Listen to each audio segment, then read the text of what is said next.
जब आप नाम सुनते हैं उस आदमी का जिसने अकेले ही पूरा पहाड़ तोड़ कर रख दिया, नहीं, मैं यहाँ किसी सुपर हीरो की बात नहीं कर रहा, बल्कि हमारे आज की कहानी के सुपर हीरो कहीं और से नहीं बल्कि हमारे देश भारत से ही है। और उनका नाम दशरथ मांझी था। और उनकी कहानी बिहार के गया जिले के गहलोर गांव से शुरू होती है। बाद में इस आदमी को माउंटेन मैन के नाम से भी जाना गया। दशरथ का जन्म सन 1934 में मूसाहर प्रजाति में हुआ। और यकीन मानिए ये मूसाहर प्रजाति भारत की सबसे गरीब जनजातियों में से एक है। इसलिए ये सुनने में ही कितना अजीब लगता है कि ऐसी बैकग्राउंड से एक आदमी उठकर सामने आया जिसने पूरे पहाड़ को ही तोड़ डाला। लेकिन इसी गरीबी ने दशरथ को सहारा भी दिया। बचपन में ही वो अपने गांव में देखता आ रहा था कि उसके गांव के सामने खड़ा ये 300 फुट ऊंचा पहाड़ पार करने के लिए लोग मुश्किल से चढ़ पाते हैं। यहाँ तक कि गांव की महिलाएं पानी लेने के लिए हर रोज उस पार जाकर पैदल ही लेकर आती हैं। आम भाषा में कहूँ तो इस गांव के पास बेसिक सी चीजें जैसे कि पानी, बिजली और स्कूल्स या फिर हॉस्पिटल वगैरह कुछ नहीं थे। ऐसे हालात देखकर दशरथ बहुत छोटी उम्र में ही काम धंधा करने के लिए धनबाद शहर आ पहुंचा। और उन्होंने ये 193 किलोमीटर लंबी दूरी पैदल चलकर ही पार करी थी। वो अभी तक एक बच्चे ही थे और इसी बचपने में वो कोयले की खदान में काम करने लगे। लेकिन तकरीबन 7 सालों तक उन्होंने वहां पर काम किया, जिसके बाद वो वापस अपने गांव गहलोरा पहुंचे। यहाँ रहते हुए उन्होंने खेतों में मजदूरी का काम करना शुरू किया। लेकिन यहाँ भी वो कुछ खास पैसा नहीं कमा पाए। लेकिन अपने गांव वापस आते ही दशरथ की शादी हो गई, जिसमें उनकी पत्नी का नाम फाल्गुनी देवी था। और उनसे उनको 2 बच्चे भी हुए। परिवार हो चुका था, उनकी भी जिम्मेदारी सर पर थी। आपके मन में भी ये सवाल जरूर आया होगा कि दशरथ के मन में ऐसी क्या बात थी जो उसने सब कुछ छोड़ छाड़ कर पहाड़ को अकेले ही काटने का फैसला किया। तो जवाब है कि ये गांव आम जनजाति से बिल्कुल अलग थलग था।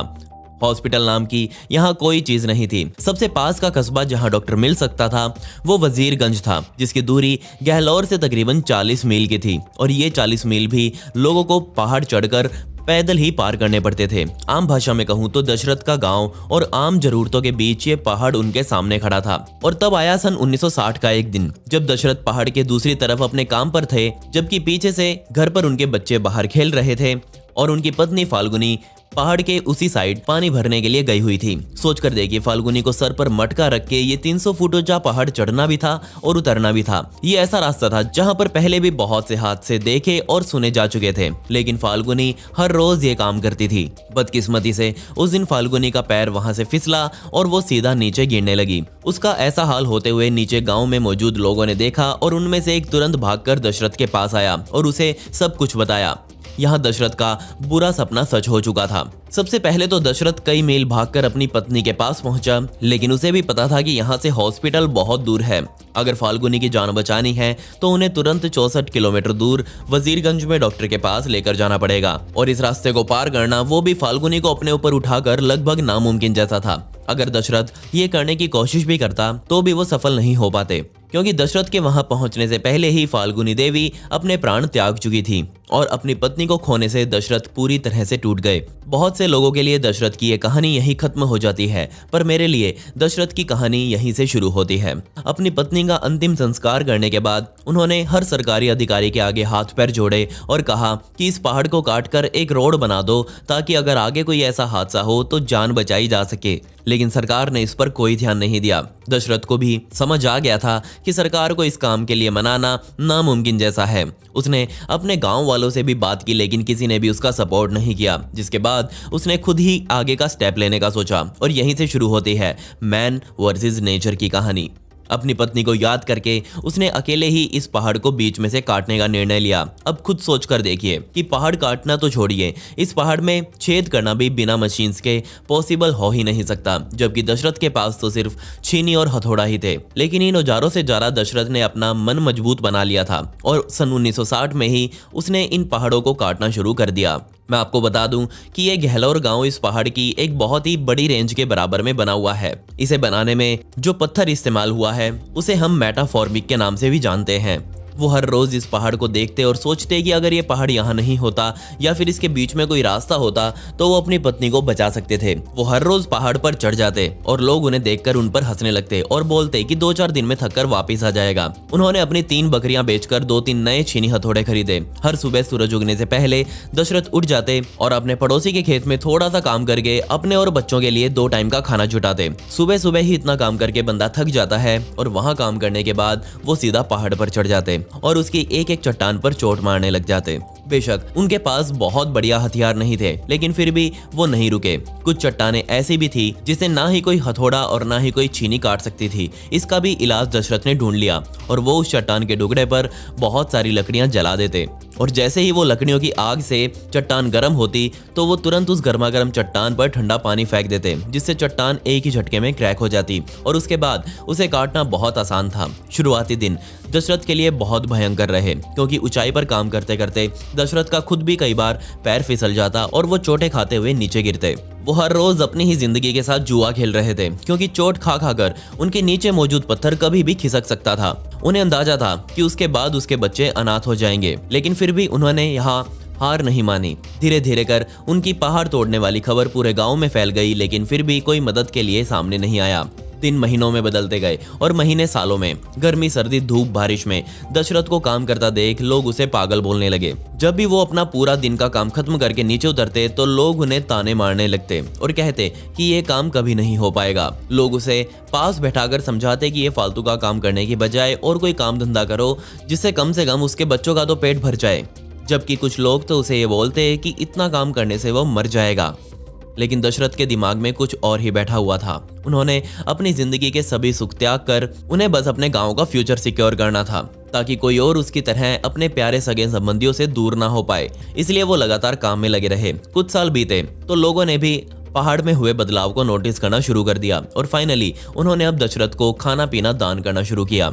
यहाँ मैं 1-2 साल की बात नहीं कर रहा, बल्कि 20 सालों से भी ज्यादा समय की बात कर रहा हूँ। और इतना टाइम अब बीत चुका था और इतने टाइम में वो पहाड़ अब दशरथ के आगे हार मान चुका था और उसका हाल धीरे धीरे ऐसा होने लगा।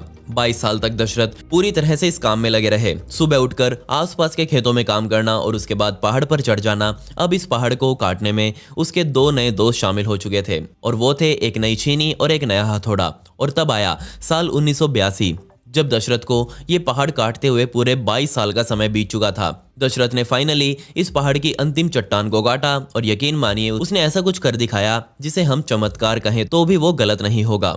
ना सिर्फ इस पहाड़ को बीच में से काटा गया था, बल्कि इतना बड़ा हिस्सा काटा था कि वहां से एक बड़ा ट्रक आसानी से निकल जाए। पहले गांव वाले जो रास्ता तकरीबन 43 मील चलकर पार करते थे, वो अब 3 से 4 मील का रह गया था और ये संभव हो पाया सिर्फ दशरथ मांझी की वजह से। अब मैं आपको एक उदाहरण देता हूँ कि इस दुनिया के सबसे पुराने पिरामिड ऑफ गिजा को बनाने में 23 लाख चट्टान के टुकड़े और पूरे 20 सालों का समय लगा था, जबकि इसे बनाने में हजारों मजदूर एक साथ काम करते थे। लेकिन यहाँ सिर्फ एक आदमी ने 22 सालों का समय लेकर पूरे एक पहाड़ को ही बीच में से काट डाला। अच्छी बात यह थी कि दशरथ का एक काम होते ही ना सिर्फ दशरथ पर बल्कि पूरे गांव पर ही एक पॉजिटिव इफेक्ट गया, क्योंकि अब गांव के लोग आसपास के शहरों और हॉस्पिटल तक कुछ ही मिनटों में पहुंचने लगे और बच्चों ने स्कूल जाना शुरू कर दिया। ये काम होने पर सभी का रिएक्शन क्या था, तो यकीन मानिए दशरथ को पूरे गांव ने इतना मान सम्मान दिया जिसकी उसे उम्मीद नहीं थी। जैसे ही ये खबर आसपास के गांव में फैली तो देश के बड़े बड़े पत्रकारों ने गहलोर गांव का रुख किया और सभी दशरथ का इंटरव्यू लेने पहुंच गए और इसी न्यूज़ कवरेज ने दशरथ मांझी को माउंटेन मैन का नाम दिया, जबकि पहले लोग उसे मैडमैन के नाम से जानते थे।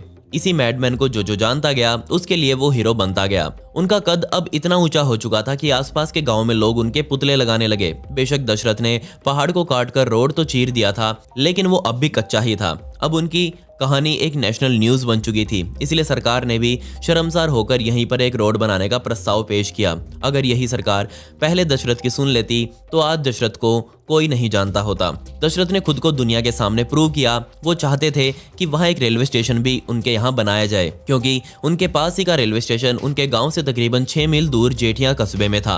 और ये प्रस्ताव पास करवाने के लिए उन्होंने सीधा अब दिल्ली की ओर प्रस्थान किया। उनका प्लान था कि वो अब सीधा तब के प्रधानमंत्री इंदिरा गांधी से मिलेंगे। उन्होंने जेठिया गांव से ट्रेन पकड़ी और उनके पास दिल्ली तक जाने के भी टिकट के लिए पैसे नहीं थे और टीटी ने उन्हें अगले ही स्टेशन पर धक्के मारकर निकाल दिया। और क्या आप विश्वास करेंगे कि उन्होंने यहाँ अपना प्लान कैंसिल नहीं किया और ट्रेन से उतारे जाने के बाद भी वो दिल्ली तक 600 मील का सफर अकेले और पैदल तय किया। लेकिन यहाँ उनकी सुनने वाला कोई नहीं था। प्राइम मिनिस्टर से मिलना तो दूर, उनके निवास स्थान के बाहर खड़े गार्ड्स ने उन्हें धक्का देकर वहां से भगा दिया। 2000 की शुरुआत तक भी दशरथ मांझी अपने गांव के लिए जगह जगह से पैसे जुटाने की कोशिश करते रहे, लेकिन उन्हें कोई भी सफलता हाथ नहीं लगी।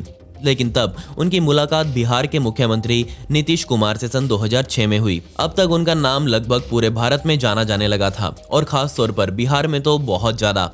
वो फेमस हो चुके थे और यहीं पर उन्होंने चीफ मिनिस्टर से एक पक्का रोड बनवाने की रिक्वेस्ट की। यहाँ ना सिर्फ चीफ मिनिस्टर ने प्रस्ताव पास किया बल्कि दशरथ को उनके ही गांव में 5 एकड़ जमीन भी उपहार में दी। और इसी समय आकर पूरी जिंदगी में पहली बार दशरथ को खुद की जमीन मिली थी। लेकिन क्या आप इस बात पर विश्वास करेंगे कि जो जमीन दशरथ को मिली थी उन्होंने उस जमीन पर अपने गांव के लिए हॉस्पिटल बनाने के लिए उसे दान में दे दिया। उन्हें कई पक्के घर भी दान दिए गए लेकिन उन्होंने किसी भी घर को एक्सेप्ट नहीं किया और उन्होंने कहा कि फाइनली अब उनका मिशन पूरा हो चुका है। उन्होंने अपनी पत्नी के लिए सब कुछ शुरू किया था लेकिन ये मिशन उनका पूरे गाँव के लिए बना। 23 जुलाई 2007 के दिन ये रोड बनकर तैयार भी नहीं हुआ था।